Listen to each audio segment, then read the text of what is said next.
it's my great pleasure and my privilege this morning to welcome the President of the French Republic, Monsieur Emmanuel Macron.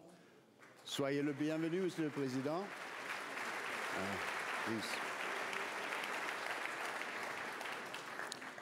Actually, we were talking about this type of event a year ago, and I'm glad that while it didn't work out totally last year, it is now working out perfectly well.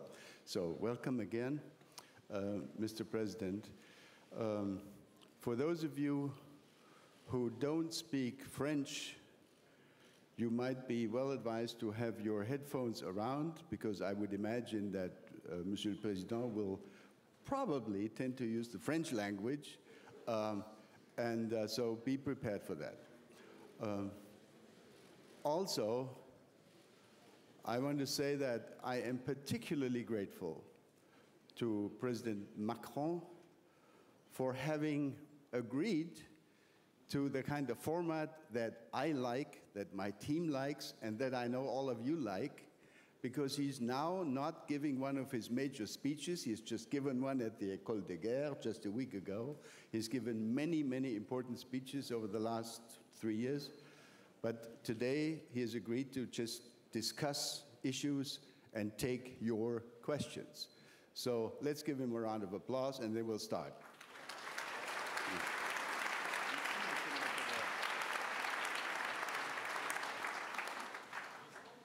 Do you have a microphone? Yeah. So I'll try to do this in English, and the President will respond in French or English or German, I don't know. So, Monsieur le Président, yesterday in this hall, Frank-Walter Steinmeier presented an important speech, a very, very pro-European speech, Europe as the destiny for Germany, strong commitment to Europe. So you have made important speeches on your vision of Europe, votre idée de l'Europe. So let me ask you the question this way. What kind of EU, what kind of Europe do you envisage if you look 5 or maybe even 10 years ahead? What kind of Europe would you like to see that you and your partners can create a stronger, a better, a more respected Europe? Tell us about your vision. Merci beaucoup, Monsieur l'Ambassadeur. Thank you very much, Ambassador. First of all, I'd like to welcome all my friends and colleagues here. I'd like to say hello. So this is a far-reaching question, and I'm trying to answer it as quickly as I can, and therefore it will be a general answer. When I look at the world the way it looks like today, and when I look at the topics of your conference this year, we can see that there is a certain weakness of the West that has been observed. 15 years ago, we thought our values were universal values. They will always rule the world, and we are dominant in terms of military technology and so on. But now, when I look at the world, as it has looked like in the last 10 or 15 years, I can say that the values have changed and new values have added and new powers have arisen, like China. And there are regional powers that have arisen that they are very close by and they do not share our values. There's Russia. They call for a different strategy. We are close to them. We're neighbors. We have rich resources in our neighborhood. Think of Africa.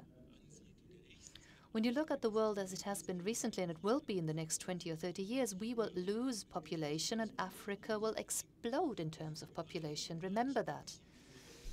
Then think of American policies, how they changed in the last few years. The government has somewhat withdrawn, or at least relations with Europe are being reviewed. So we have to take that into account. And this has reinforced me in my belief that we need a European strategy, a strategy that allows us to present ourselves as a strategic power and to view ourselves as a strategic power.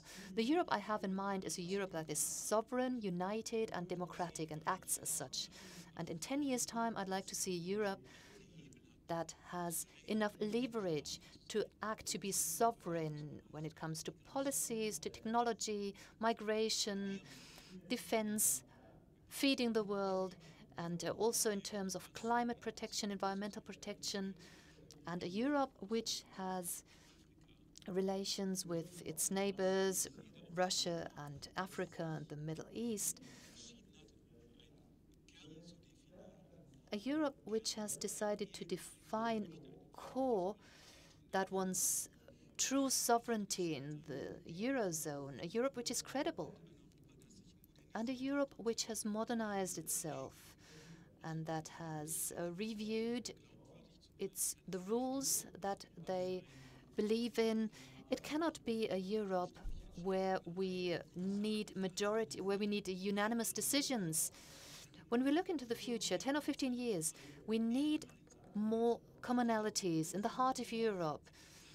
And we need some acceptance that we have such a core of Europe, such a heart of Europe. That is, of course, the decision of sovereign countries. A heart that makes decisions and moves in the same direction with partners that are willing to do that. Partners that believe in our policies.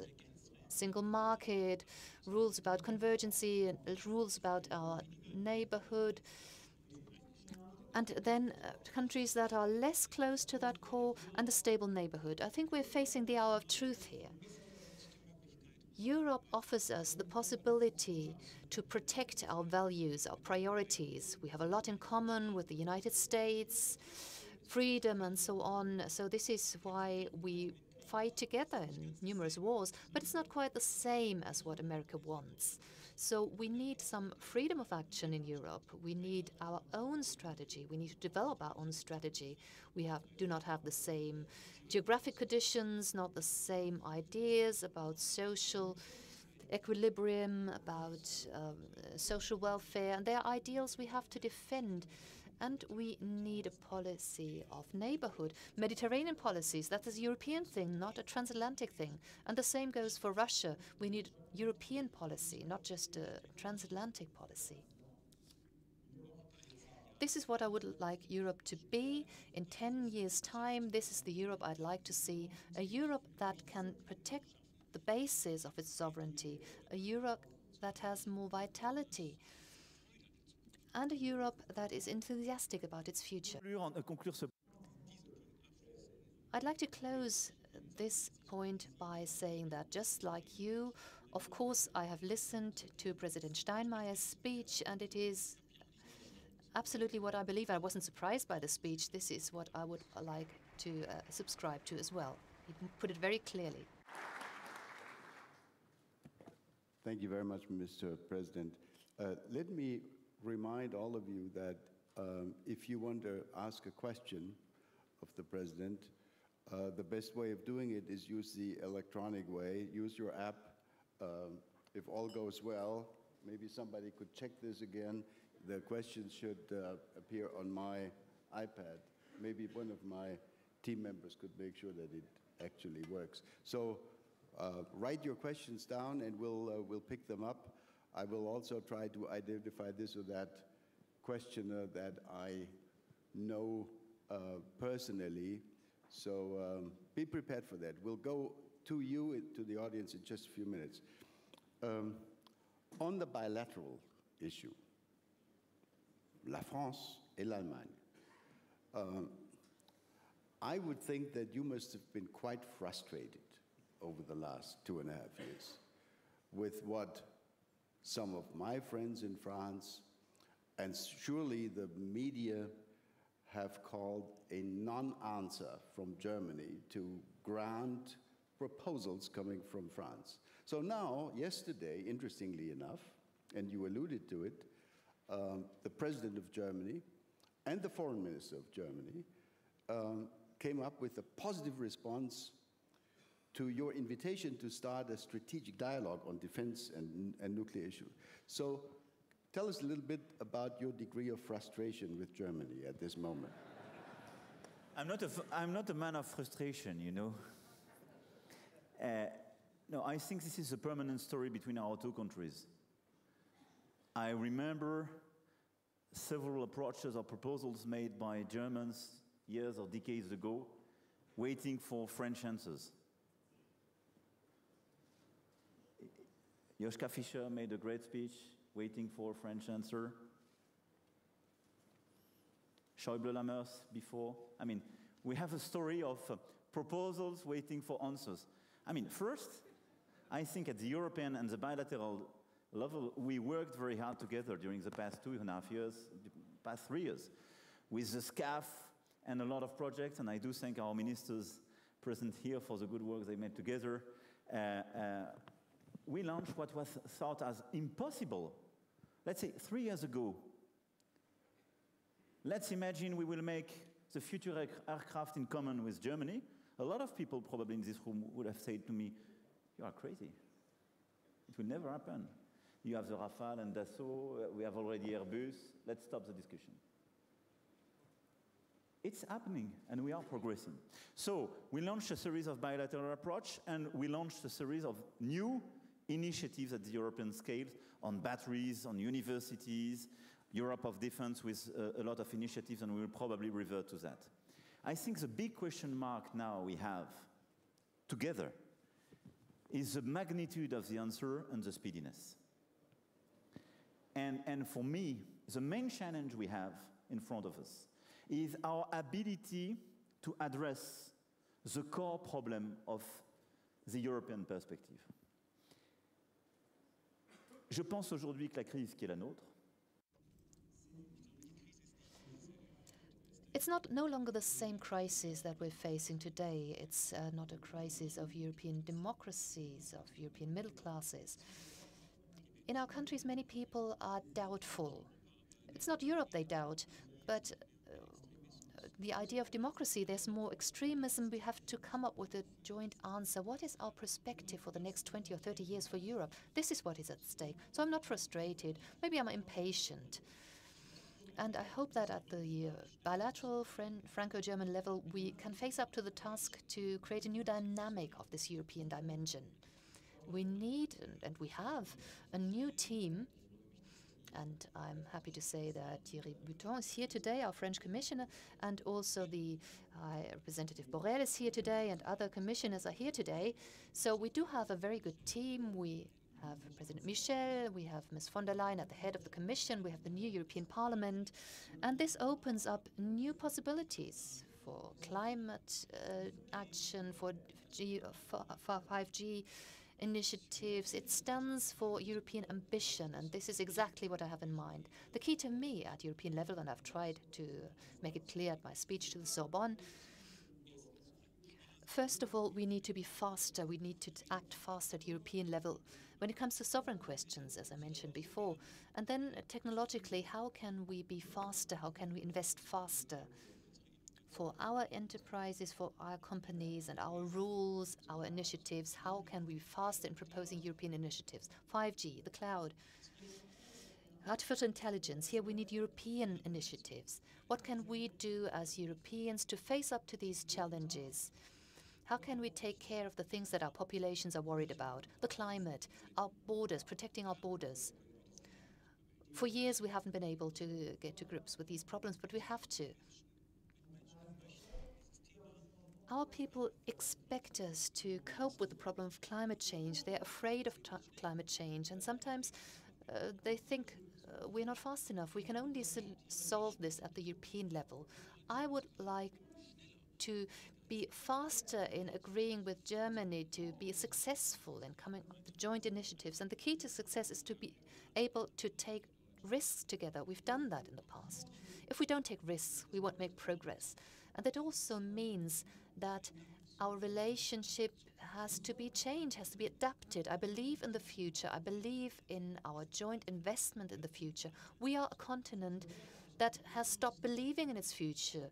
And when I look at the mixture of different policies, we're going to talk about this soon.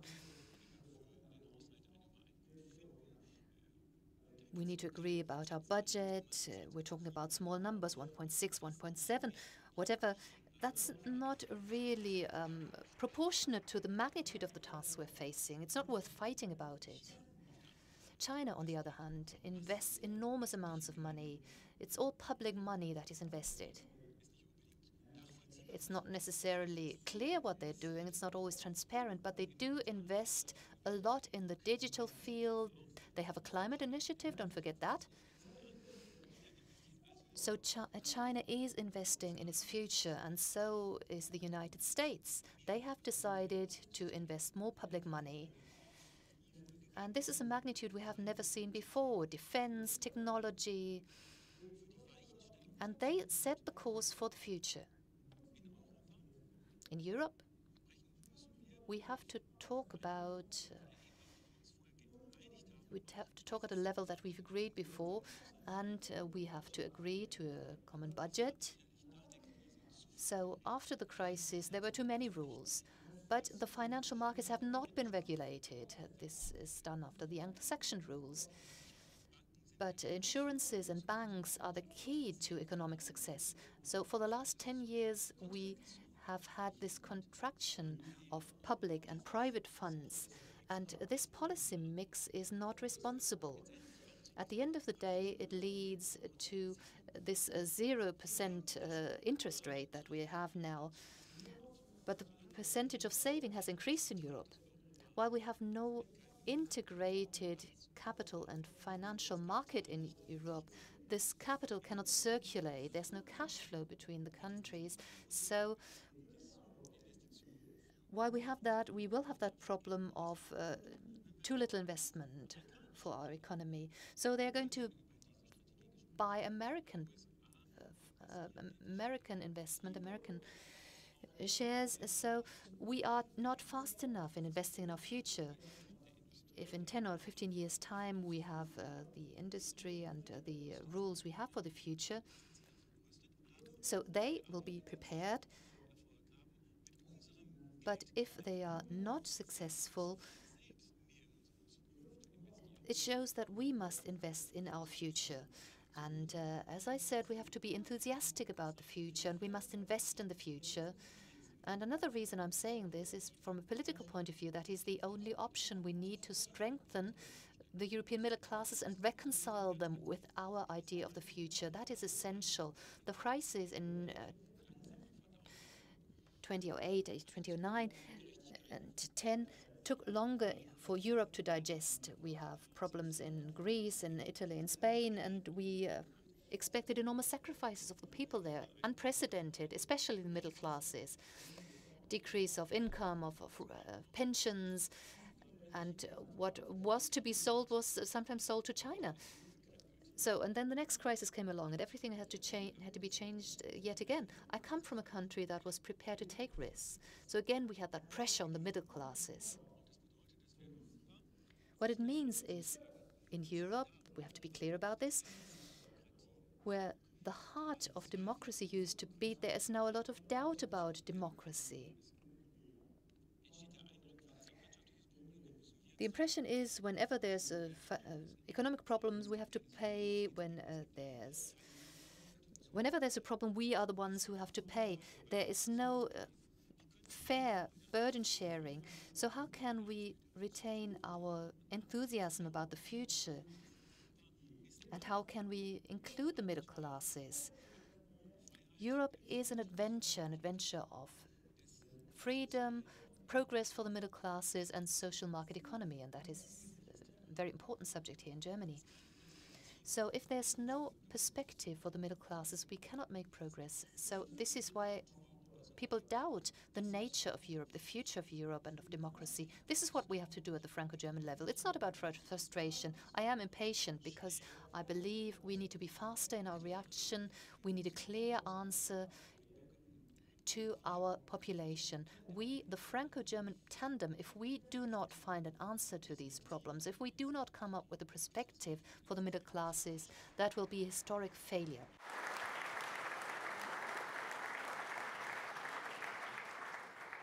Monsieur le Président, si vous le permettez, I would like to go back to your most recent important speech, the one at the École de Guerre a week ago. In that speech you said, and I wrote it down, that French nuclear forces strengthened European security and also had, and I quote, a truly European dimension, unquote. Now, I am old enough to remember the 1974 Ottawa Declaration of NATO, where NATO members explicitly stated that French and British nuclear forces contributed, and I quote from that text, 1974, contributed to the overall strengthening of deterrence of the alliance, and that the nuclear states in NATO would undertake to make the necessary contribution to maintain the common defense. So when I look at that old text and what you said last week, I hope it is okay for me to ask the question, what's new? What's new in what you said, or what are you hinting at? Where would you like to go on this question of nuclear strategy and nuclear defense for Europe, for France in the 21st century? C'est la question.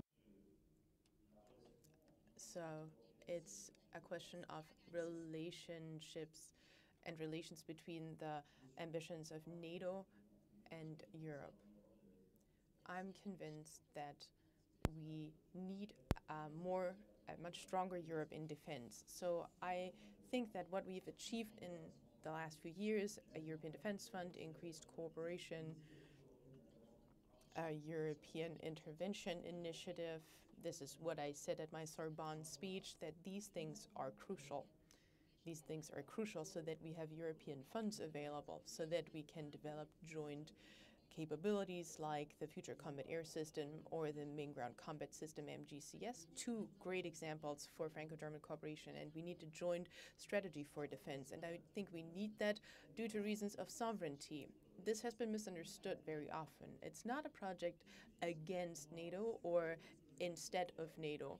And I've said it before, the common security in Europe has two pillars, and one of these pillars is NATO, and the other one is a Europe of defense. These are no alternatives. It's just a logical consequence of what happened in recent years. We have an American partner telling us, you need to invest more in your own security. And that is true.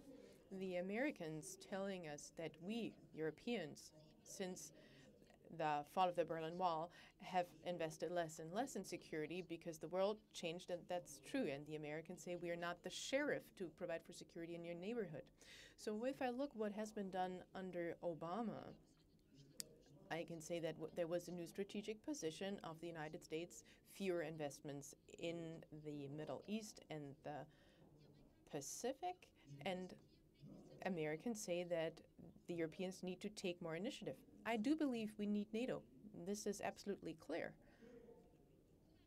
We need to work coherently with NATO and in response to American desires.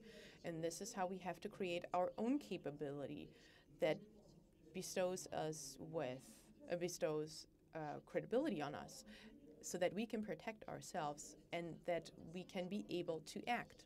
I say that because this is fundamental also with a view to foreign policy.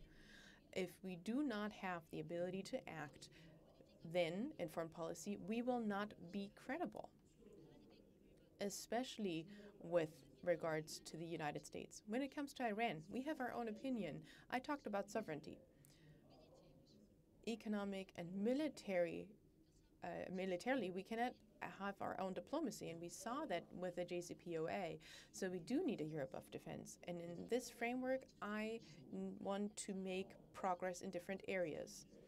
What I said is indeed new, actually, and I picked up on that last week. So it's nothing new with a view to NATO. In the framework of NATO, we do make our contributions, yes, but we do not participate in exercises. This has always been the case. But I'm telling you now that we need to have a strategic dialogue with all partners who want that, also about nuclear topics. And in this framework, we're willing to conduct joint exercises, because the goal of that is a joint strategic culture. So in a European sense, it's about this. France believes in a Europe of defense. We are willing to undertake and walk down that path together with our partners to come to a new strategic dialogue. I think this is a very important point, and this is indeed a novelty to do that in the framework of a Europe of defense, also in the framework of NATO. Let's look at all the things that we didn't think of in our relations in the past. When it comes to military strength and power, many things have not been said. We've gotten to a point where we do need to take things into consideration.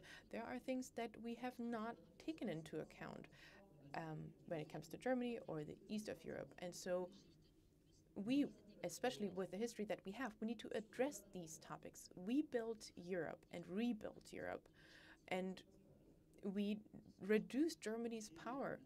That's what we did in the beginning, especially militarily. And then after that, we slowly built this up.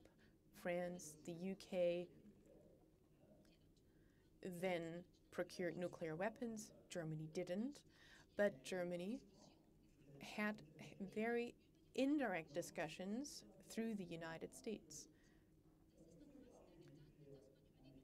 And so basically, we can almost talk about US nuclear assets, but not about British or French nuclear assets, because it always had to go through the United States. I think now we have to be able to say clearly that if we want a sovereign Europe, if we want to protect our citizens, then we do need to look at that very aspect, also with a view to Germany. I'm speaking as the French president here, of course, with the weight of our shared history on our shoulders, but we have to overcome this heavy history with our capabilities. I know this debate is not easy in Germany, but I do believe that we have to be able to conduct a calm debate, a level-headed debate. So we can not always have to go through the United States. No, we have to think in a European way as well. And if you look to the east, the eastern part of Europe, I have to say that since the fall of the Berlin Wall, there's another topic that has never been raised. Eastern Europe kind of left us in the lurch in a certain sense. It was just accepted that in 1947, the Soviet Union built its empire. There were, however, relations with the Americans who supported us. And the questions that arose with a view to Europe, with a view to the reunification of Germany and the unity in Europe, the unity also with our neighbors in Eastern Europe, leads to a question. And the question is this: how can we provide for the security and the common trust in Europe? This is an important and a good topic. I know there's a lot of insecurity there right now. There is insecurity with vis-a-vis the confidence in the Europe of defense. We need to address that. I know I talked for quite a while, but that was important for me to be able to say that. If I may modestly add, I think you are absolutely right that, of course, you have in France, because you have been a nuclear country for so long, you have a certain culture of knowledge and of discussion. This country is a country which has renunciated nuclear weapons. We have, including for that particular reason, much greater difficulties embracing the issue and understanding the complexities. So it's not an easy discussion. Before turning to questions from all of you, let me ask one last question. You have said, Mr. President, when you spoke about Russia, you have said, and I quote, "Pushing away Russia from Europe," unquote, "would be a major strategic error." Now, my question is a very simple one. After your recent visit to Poland, for example, do you expect our Eastern European partners and allies to support you in this vision of a new and reinvigorated, a different kind of relationship with Russia? And what do you think President Zelensky will want to say about this, who will speak in the other room in about an hour.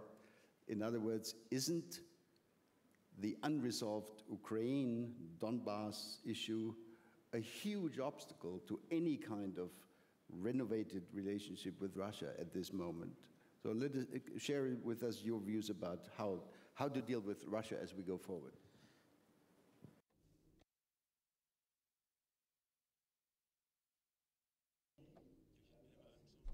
I want to take stock of where we are with Russia right now and where we could move to with Russia. In recent years, we, of course, took a stance towards Russia, and we have been a bit more distrustful, and there are reasons for that. We could talk more about these reasons, but that's the way it is. So let's look at the past few years. The distrust we developed towards Russia meant that we were weaker in our appearance. In 2013 and 14, we said a red line was crossed in Syria, but nobody did anything about that. So this is our strategy. It seems to be distrustful. We do no longer, if we want to step up our values, we have to appear stronger as well. Russia used to be weak. And then look what happened after the red line was crossed, and when we just let them cross it, the reaction was clear. The mistake in Syria has been corrected since then. Other powers entered into the Syrian conflict, but we just let it happen, that the Russians can appear more assertive, and at the end of the day, the Ukraine activities were also a consequence of our behavior. When I was running for president in France, and what happened was that right before the first round of elections, my election campaign team was under attack. I know where the attack came from, but I also know that being skeptical and weak and being a neighbor on top of all of that, and not trusting, and also having the US not trusting Russia, and us being a neighbor, as I said, then that's not a policy, the way we acted. So there are many frozen conflicts now. There are more conflicts in cyberspace, sanctions that didn't change one bit in Russia. I don't think we should abolish the sanctions. I'm just stating that the sanctions didn't work. Sanctions and counter-sanctions didn't really work out. We Europeans suffer as much from the sanctions as the Russians do, and the result is not exactly positive. So let's look at all of this. Again, things won't change overnight. We won't invite them and say, well, come over and we'll make everything better. No, I just want to say we need a credible strategy for Russia. A first scenario could be to keep up our skepticism and appear more brutal and act more brutally. To make sure that our red lines are being held up. Do we want that? Do we want to do that together? I think nobody in this room agrees with me on that position. Secondly, we need to be more demanding. We don't never leave our position. We don't let go. But we need a strategic dialogue because the current situation is the worst situation possible that you could imagine. We talk less and less, but have more and more conflicts. And at the same time, we're not able of settling these conflicts. So such an approach needs time. But I think it is a path that finally could be credible. And in doing that, and you said that, Mr. Ischinger, we will make progress. For more than 3 years, there was no meeting in the Normandy format on Ukraine, but we want to relaunch this dialogue. President Putin accepted that. For more than 3 years, he did not accept it. So we have a summit in the Normandy format coming up. And there were successes that were unprecedented. There were successes between the federal chancellor and Putin as well, President Putin as well. And after the summit,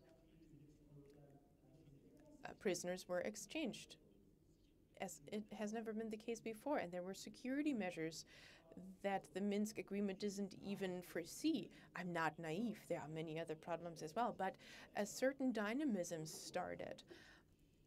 And I will keep talking with the Chancellor at the next meeting hopefully in April in Berlin. We don't have a lot of time, but at least we reinvigorated the process. And the strategic dialogue with Russia needs to rest on the opportunity to thaw frozen conflicts, on the opportunity to address cyber issues and to talk about space and military aspects in space. We need to be able to talk about addressing external conflicts like Syria. We share Russia's opinion. Whatever happens in Idlib is not acceptable. And these proposals were not coming from France. Historically seen, the situation also has to do a lot with our weakness and with what awaits us in this theater of operations. So we do need to enter into a dialogue with Russia here as well and take on responsibility. Russia is a permanent member of the UN Security Council, and so Russia cannot keep blocking progress in the Security Council. I'm very pleased with the fact that President Putin also agreed to a G5 meeting. And so I hope that we will be able to make progress. So the first step needs to be a European coordination, also along the lines of the Aachen Agreement. I keep talking to my Polish colleagues. Of course, they are worried, they are concerned. Geography and history, of course, play their role here as well. But what else can we do? What remains? When we want to start dialogue and create trust, then that's also beneficial for Poland. And one last thing. If I put myself in Russia's shoes, what's Russia's future perspective? You always have to walk a mile in somebody else's shoes. So in recent years, there has been a great military armada that was built up in Russia. They invested a lot into in the military. They built a military force and created something that they thought was impossible 20 years ago. They are now more powerful on the ground, at sea, in space. And so the strategy for Russia, I think, is not viable in a financial way. Russia has a GDP that corresponds with the GDP of a medium-sized power. So if I imagine I was Russia, I think, yes, right now they're still credible, but in 20 years' time, I'm not so sure. So Russia has the same weakness, has exploited our weakness and our uncertainty in conflicts like Libya and Syria. Is this going to last? I don't know. But what are Russia's opportunities, Russia's options? Standing alone? That's difficult. It's a huge country, a few people. They need allies. An alliance with China? Well, we pushed them towards that after 2013 and 2014, but I don't think that an alliance with China will be sustainable for Russia. China has never really culturally entered into such an alliance, President Putin, and also his conservative political stance leads to the fact that such an alliance won't come into being, I believe. And also China wants to be more autonomous, and this does not go hand in hand with Russia's pride. I analyze that politically now. So they do need a European partner in Russia. I said it in Poland as well. I'm not pro-Russian or pro-anti-Russian. I'm just pro-European.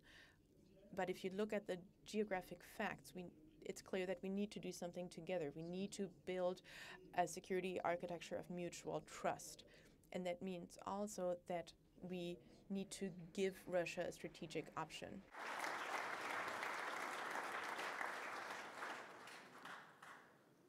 A little later this afternoon, after the lunch break, we will have Sergei Lavrov right here, and we can ask him, I hope somebody will ask him the question about how sustainable this Russian foreign policy is, and maybe we'll quote what you just said to him and see how he reacts. Je vous remercie de m'aider à faire prospérer l'initiative. I think we have good perspectives with Russia. From the audience. With your permission, the first question comes from Anne-Marie Slaughter. Where is Anne-Marie? In the audience somewhere, way back. So I'll read it to make this brief.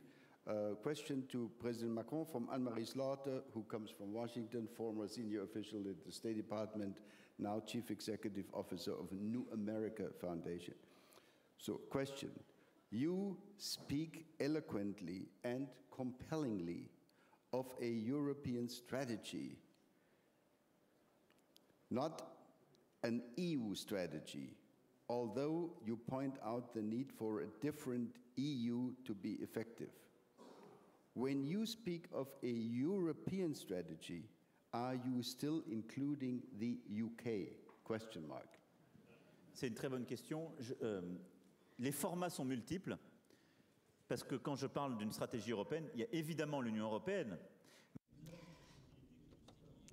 Yes, it's a very good question. Of course, it includes the EU, but within the EU, we can advance with some states if others are unwilling to go along. This is why we have increased military cooperation, for example. We have an initiative that we started between the different governments. They agreed on that. That's the intervention initiative, and several European countries, not all of them, have decided to go along with that. Some are NATO members, others are not. I'm thinking of Finland. So in that context, in Europe of defense, yes, of course, the United Kingdom is part of it. They belong with us because they are a very important ally.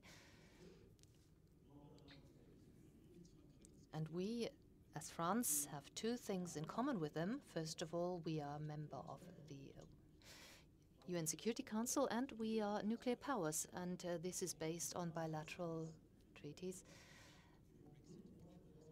And we did not suffer from Brexit. We still have this vision of Europe at defense, and we need various formats.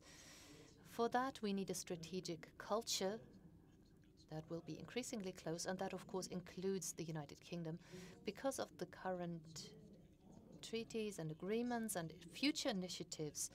And I think we as Europeans have a task to create coordination formats for the United Kingdom for the future, and that includes the strategic level. We will have a kind of a Security Council in Europe. We started that with the Aachen Agreement. We started it between France and Germany, and we will continue along that road. We need that at the European level as well. We need regular meetings, and we need to include the United Kingdom in this. So the answer is yes. I think it's Matthias Döpfner from Springer. He's tall enough to stand up and be seen. So, Matthias, your question. Monsieur le Président, one question to the short term and one to the long term.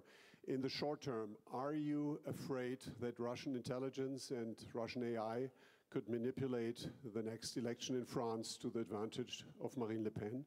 And the question to the long term, in a post-Putin era, could you imagine that the old dream of an amorous alliance, an alliance between America, Europe, and Russia, could develop, or is that a dream? Sur votre première question. Yes, your first question.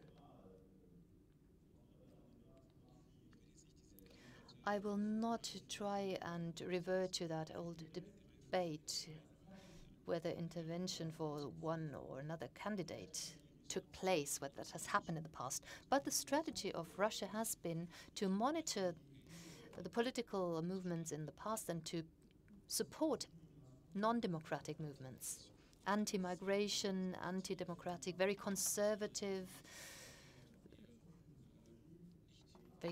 forces and anti-alliance forces. So these are partners that do not want Europe to become closer. They do not want to develop Europe further. So this is why Russia has long been seen as a country. It's better to have 27 divided states rather than 27 states acting together. But this is not our approach, so we need a new strategy. We stand united. We want a joint approach with a Russia that is willing to build something, even though we do not agree on everything. I believe Russia will remain a country that tries to intervene, either directly or by proxies, by services. I do not believe in miracles. I believe in policies. So human beings can change things if we have the means to do so. I do not think things will change spontaneously and from one day to the other, and everything will be light and the world will be different. No.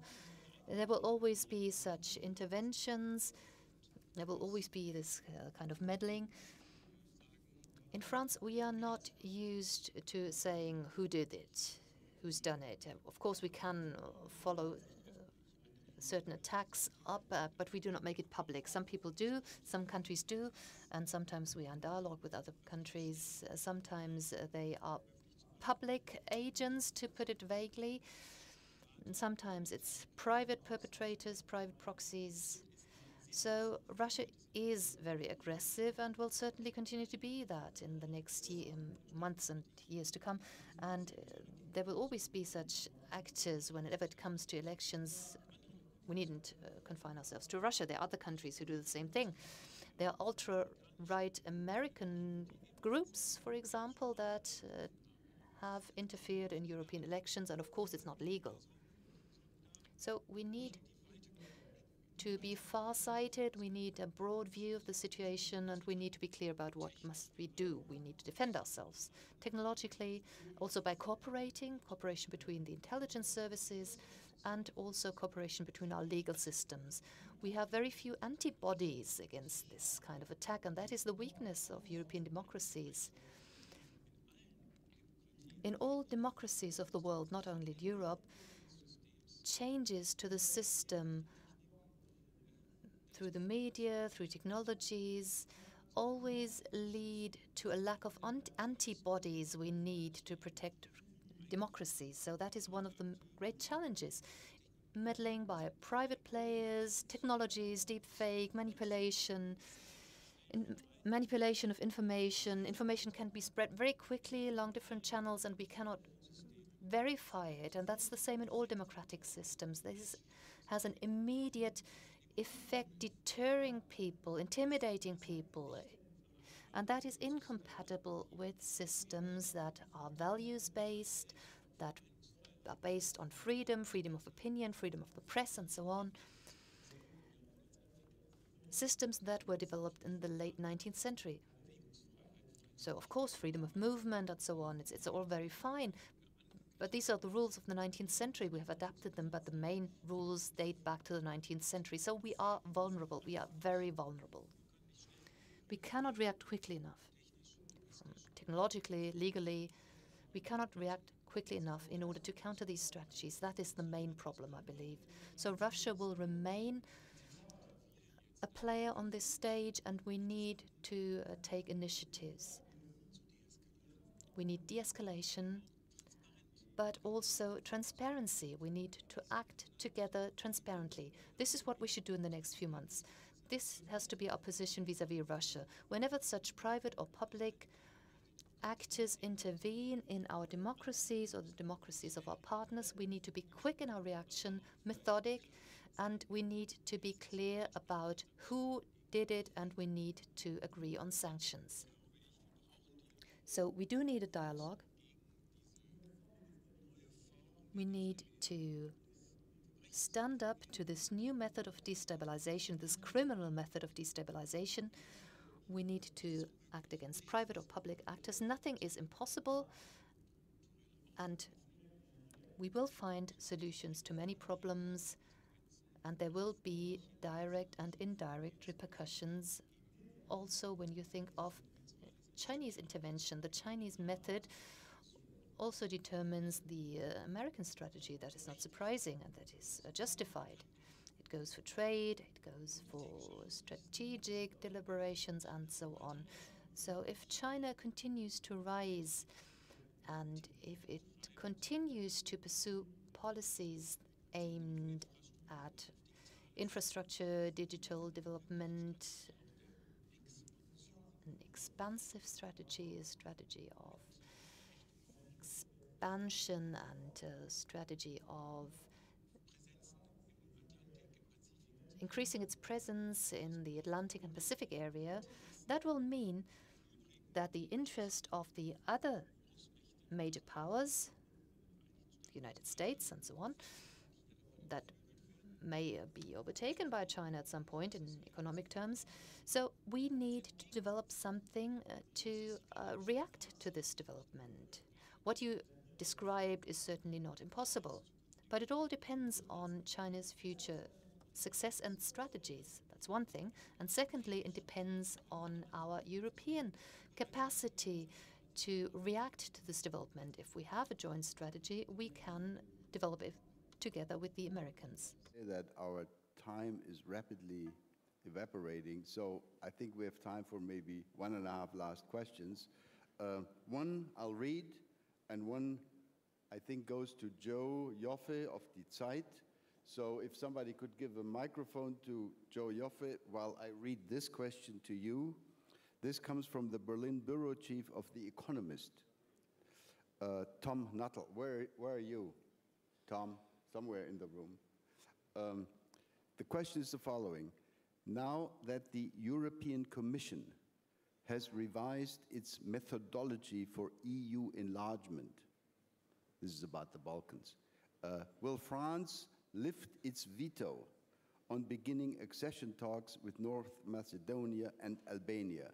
If so, when? Question mark.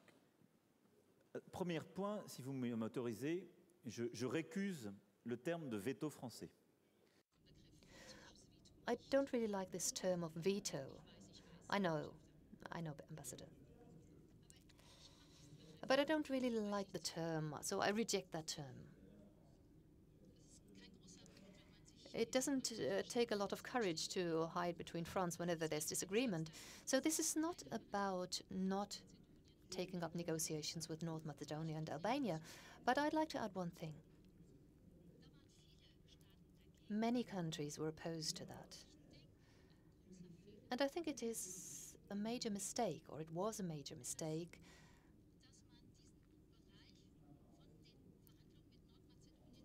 to separate this from the negotiations with North Macedonia. So I said there is one condition, one prerequisite. We need to change the rules for expansion. It is too bureaucratic, it is not transparent enough. We need to change these rules. So we need to talk about expansion. But this discussion must be clearer and reversible. So we must be able to advance more quickly with countries that make quicker progresses. We need to invest in such candidates that are successful. But also we need to be able to walk away from that once we see it doesn't work. So it shouldn't be a theological system. Well, many people don't understand that term. We are a non-theological country.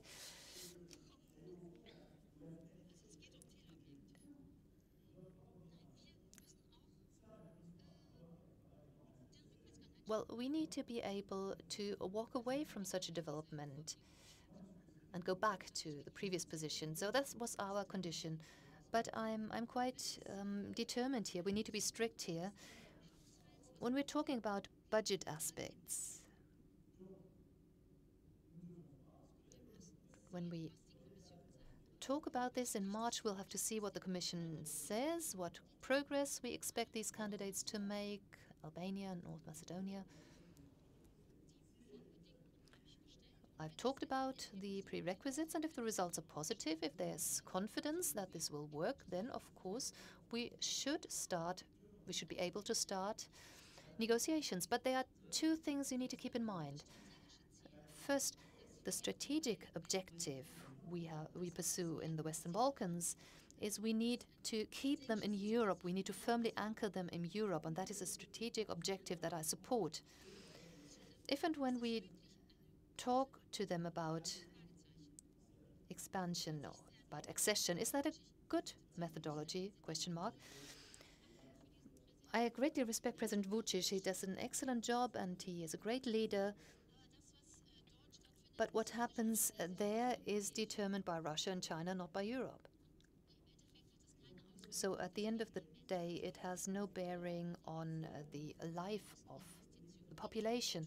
So we need to make sure we invest in culture, in infrastructure. We've had negotiations with Serbia for 5 years, and in 2 years' time, we will say, well, yes, Serbia will have to join at last. They're getting impatient, and rightly so. But Others have made that investment, and I think this is a very theoretical position we have here. If we want to include the Balkans in Europe, we must invest into culture, language, infrastructure. I know what we did from the French side. That's what we should do rather than just start negotiations. That is, there's some hypocrisy to that. So we start negotiations, but behind closed doors we say, no, they have no chance of joining in the next 50 or 20 years. It's not reasonable. So we are mocking these people, aren't we? And this is what I call hypocrisy. It is frustrating for those countries. We tell them in 10 or 15 years you can't join in the next 10 or 15 years. No, we must tell them you can join if you fulfill the conditions. And when we think of neighbors, we only talk about enlargement, EU enlargement. It doesn't work with so many countries. We are not fast enough. We are not agile enough. It can't work with 22, 23 countries. So we need a common foreign policy. Do you think that will be easier with more members? Policy towards Turkey and Russia. We're not consistent here. Those who tell us we must be faster when it comes to new members, they say, okay, but we don't want to spend more than 1% of our GDP. That doesn't work. So we want to make the slice of bread bigger, but you add less butter to it. So the implicit strategy we have in Europe is that Europe is a large market that keeps expanding. It's not a political power. A political power has certain preferences, it has convergences, it has to be serious about how it behaves towards its neighbors. It's not the only idea to extend the club as quickly as possible. That is my opinion. To Joe Yoffe. Monsieur le Président, two quick questions which allow for quick answers. One thing is that the core issue of Europe for the last 67 years has been who leads and who follows. Now the question is, would you like to be led by Mrs. Merkel, or would Mrs. Merkel like to be led by you? The second question is, in the strategic culture that you've painted, this defensive unity that you want, what language will we all speak, 27 nations? Sorry, I missed you. I missed the end of it. What language will these 27 nations speak? What language? Sur la première question, je me permettrai d'être en So the first question, I don't quite agree with you. The statement that you made. I think it's in the DNA of the European Union. It's not to be led by someone. I think the project of the founding fathers of the EU meant for us to live in peace. For centuries, for millennia, in the Middle Ages and later, we've always had hegemonial aspirations in Europe. And we have created a strategy that has enabled us to live together without any hegemonial powers, without hegemony. There are larger nations, there are smaller ones, yes. But we cannot say there's one dominant power. I think that's important. There has never been a federal chancellor that led the way for the rest, or French president. That is important. That is in the DNA of the EU. It is not a hegemonial project. And this is a treasure we've created. Let's not forget that. This is why we've lived such a long time in peace and prosperity. Our continent has always gone through wars, but for the last 70 years, we have lived in peace. I do not want to lead Chancellor Merkel, and I do not want to be led by her. It is at odds with the basic idea that is behind Europe. But I do know one thing. The Franco-German couple and the ambition of Europe is not sufficient.